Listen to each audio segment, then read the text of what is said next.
ہمارے ساتھ موجود ہیں چیئرمین پاکستان پیپلز پارٹی جناب بلاول بھٹو زرداری صاحب.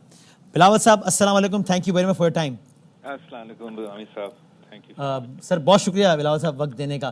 اچھا بلاول صاحب, ابھی آپ نے تھوڑی دیر پہلے ویسے یہ بیان دیا ہے کہ میڈیا پر تو جو زیر گردش ہے مسودہ وہ اصل مسودہ ہے ہی نہیں, تو پھر آپ مشکل حل کر دیجئے, بتا دیجئے کہ جو اصل مسودہ ہے اس میں کیا اہم باتیں ہیں تاکہ ساری افواہیں دم توڑ جائیں کہ بھئی یہ ہے مسودہ جس پر ووٹنگ ہونی تھی اور نہ ہو سکی.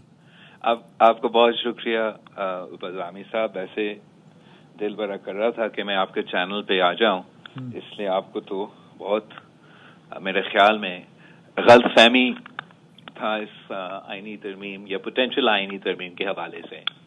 جہاں تک جو میڈیا پہ شائع جا رہا ہے یا جو میں نے کچھ باتیں میڈیا پہ دیکھا ہے, اس میں سے جی بالکل ایک دو پوائنٹس ایسے ہوں گے جو حکومت اپنا آئینی ترمیم کے تھرو کروانا چاہ رہے تھے, مگر ایسے کچھ پوائنٹس ہیں جو ایٹ لیسٹ میرے علم میں نہیں تھے.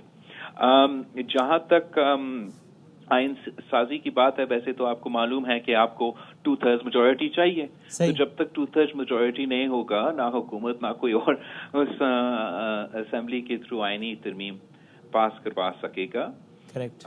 آپ اور ہر پاکستانی یہ تو جانتا ہے کہ ہمارا سیاست اس وقت پالیٹکس از بروکن. نہ ہمارا پارلیمان صحیح چل رہا ہے, نہ ہمارا عدالت. I mean if you look at our judicial system, مجھے میرے خاندان کو, میرا جماعت کو تقریباً 50 سال انتظار کرنا پڑا شہید ذوالفقار علی بھٹو کی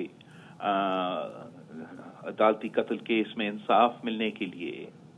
عام پاکستانی اس کو کتنا انتظار کرنا پڑتا ہے عدالت سے, کیسز کا فیصلے بہت دیر تک آتے ہیں. جو ہمارا سپریم کورٹ ہے وہاں تو صرف ایسے 15% جو کیسز ہے وہ آئین کے مطابق ہے, وہ آئینی کیسز آپ کہتے ہیں یا سیاسی کیسز کہتے ہیں, مگر وہ 15% cases 90% of the time take up کرتا ہے. اور جو عام آدمی کا انصاف کا حق ہے, جو کہیں قتل ہوا ہے, کہ چوری ہوا ہے, کہیں سول کرمنل میٹرز کے حوالے سے, وہ کیسز تو سالوں تک, دہائیوں تک پینڈنگ رہتے ہیں. ٹھیک ہے. اسی طریقے سے صوبے جو ہے وہاں ہمارا ہائی کورٹ کا نظام ہے, وہاں تو 50% آرٹیکل 199 کے مطابق کیسز ہے, اور پھر the other 50% نارمل کیسز, اور وہاں بھی عام آدمی کو انصاف نہیں ملتا. تو اصولی طور پہ کسی کو اس بات نہیں ہونا چاہیے کہ پاکستان میں جوڈیشل ریفارمز کی ضرورت ہے. عام آدمی کو جلدی اور فوری انصاف دلوانے کا نظام ہمارا ذمہ داری ہے پارلیمنٹیرینز کا کہ ہم اس قسم کی تبدیلی لے کر آئیں. پاکستان جہاں تک حکومت کی آئینی ترمیم کے حوالے سے خواہشات ہوں گے وہ تو بہت زیادہ ہوں گے. صحیح.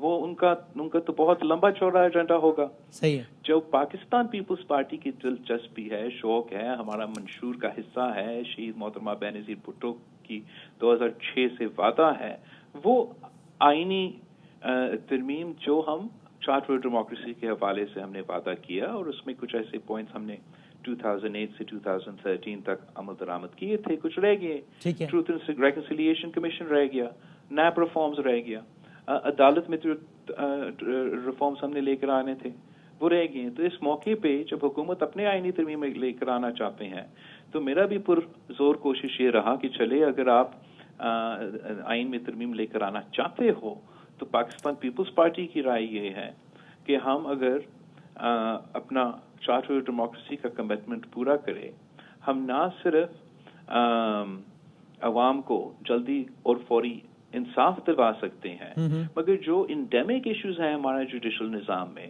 ان کو once and for all address کر سکتے ہیں. آپ مجھے بتائیں بدامی صاحب, ایک دنیا کا اگزامپل اٹھا کے بتا دیں مجھے کہ کہاں, کون سی دنیا کی عدالت ڈیم بنا سکتا ہے, کہاں کون سی دنیا کی عدالت میں کوئی چیف جسٹس صاحب آ کے کہہ سکتا ہے کہ میں کراچی میں پیدا ہوا اور میں وہ کراچی دیکھنا چاہتا ہوں جو میرے بچپن کا کراچی تھا, تو یہ امارات کو آپ گرا دیں.